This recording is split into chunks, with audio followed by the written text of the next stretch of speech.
22nd of May. The editorial title is Climate Change, a Passing Cloud in Indian Politics, written by Oishik Dasgupta. Is a graduate student of International Affairs and Global Governance at the Hertie School in Berlin. So, climate change, a passing cloud in Indian politics.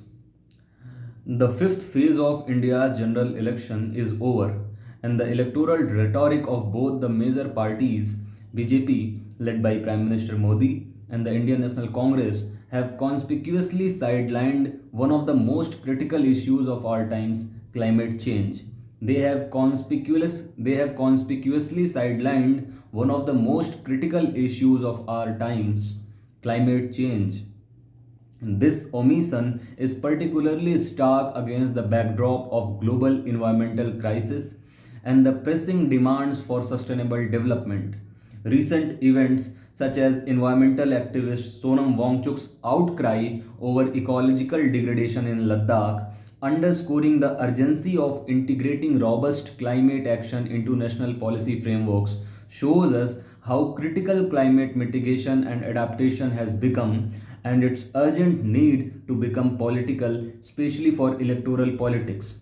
Despite Mr. Wangchuk's calls for environmental security in the region, which resonated widely among the people of Ladakh and then subsequently on the social media, the response from the Modi government has been muted.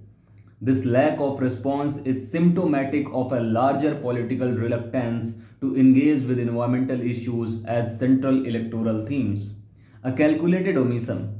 The reluctance of both BJP and Congress to foreground climate change in their electoral platforms is not just a matter of oversight but a calculated omission. Integrating serious climate action into their political agendas would entail acknowledging and addressing the trade offs between rapid industrial growth and environmental sustainability. Such acknowledgement could alienate powerful industrial constituencies and disrupt the economic status quo, which heavily relies on fossil fuels and high emission industries.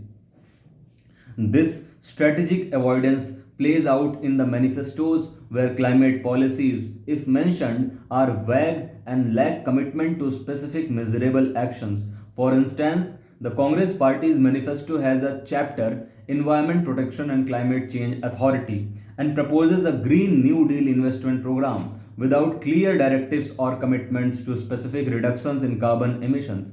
Similarly, the BJP's manifesto praises past initiatives but fails to propose forward looking strategies that align with the global scientific consensus, which calls for immediate and drastic action to mitigate climate change impacts. The absence of detailed climate action plans in these manifestos reflects a broader trend in the Indian politics where short term economic gains are often prioritized over long term environmental sustainability. Where short term economic gains are often prioritized over long term environmental sustainability. That said, we must remember India's vulnerability to climate impacts, including rising sea levels, extreme weather events, and severe air pollution, which pose significant threats to its population and economy. Moreover, the silence on climate change in electoral discussions sends a disheartening message to educated middle class voters who are increasingly aware of and concerned about global environmental issues. This demographic capable of influencing policy through public opinion and voting power, I believe, seeks more than just token mentions of sustainability. They demand actionable plans that ensure that India do not only meets its international commitments under agreements such as Paris Agreement but also adopts a leadership role in global climate advocacy. Why then is there such a glaring gap between the needs of the electorate and the political offerings? Part of the reason lies in the perceived political cost of ambitious climate policies. Comprehensive climate strategies may require tough decisions such as phasing out coal, increasing taxes or prices on carbon emissions, and enforcing stringent environmental regulations, measures that could be unpopular in the short run despite their long term benefits. These are the measures that could be unpopular in the short run despite their long term benefits. What we have now Currently, the National Action Plan on Climate Change serves as the overarching guiding body for India's climate policy efforts that are spread across several policy documents, sector specific strategies, and laws.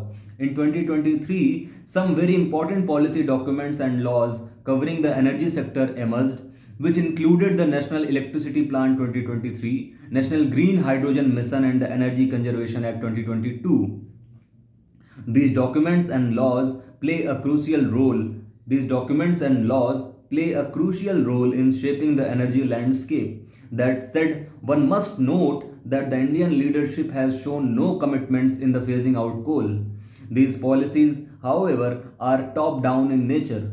These are being made by the top brass based on international trends and immediate requirements. India, as a nation, is still lacking a considerable number of citizens who demand corrective policies to ensure climate policies and actions as a bottom up approach. The Climate Action Tracker, developed by Climate Analytics and Independent Global Climate Science and Policy Institute with an office in Berlin. The Climate Action Tracker gives India an overall rating of highly insufficient in its policies and actions tracking based on 2030 projections. That said, there is more that the central and various other state governments can do. States or regions that are on the front line of vulnerability need to develop plans that bring India's projection below 2-degree pre-industrial levels. A good example of comprehensive climate policy making in India would be the Mumbai Climate Action Plan developed by the Mumbai municipality in collaboration with the C40 and the World Resources Institute. In contrast to the complex web of climate bodies in India, we have a silver lining that should mark the beginning of climate jurisprudence in our country. MK Ranjit Singh and others versus Union of India, where in March 2024, the Supreme Court of India ruled that the people of India have the right to be free from the adverse effects of climate change. In Ranjit Singh and others versus Union of India, the Supreme Court ruled that the people of India have the right to be free from the adverse effects of climate change by drawing upon Article 21 and Article 14 of the Indian Constitution. This opens up many government sector bodies working on climate policies and action to much needed legal scrutiny and makes them answerable to the citizens. The challenge. So, what now? The challenge for India, therefore, is to bridge this gap between electoral politics and climate policy. It requires a shift in political calculations where long term environmental and social gains are valued over immediate economic benefits. And the media and civil society have pivotal roles in this transformation. By consistently highlighting the inadequacies in the current political discourse on climate change, they can drive a narrative that places environmental sustainability at the heart of India's development agenda. They can drive a narrative that places environmental sustainability at the heart of India's development agenda. The 2024 general election presents a critical opportunity for Indian voters, especially the informed and the increasing middle class, to demand that leaders take a more proactive and commitment stance on climate change. This means not only voting with an eye towards policies that promise immediate benefits, but also supporting those that promise sustainable growth and environmental security. The electorate must push for a paradigm shift in how climate policy is integrated into the broader national development strategies, ensuring that the progress made today does not come at the expense of tomorrow's security. As India stands at this electoral crossroads, the choices made will resonate far beyond the immediate political cycle, influencing the global fight against climate change and the future of sustainable development worldwide.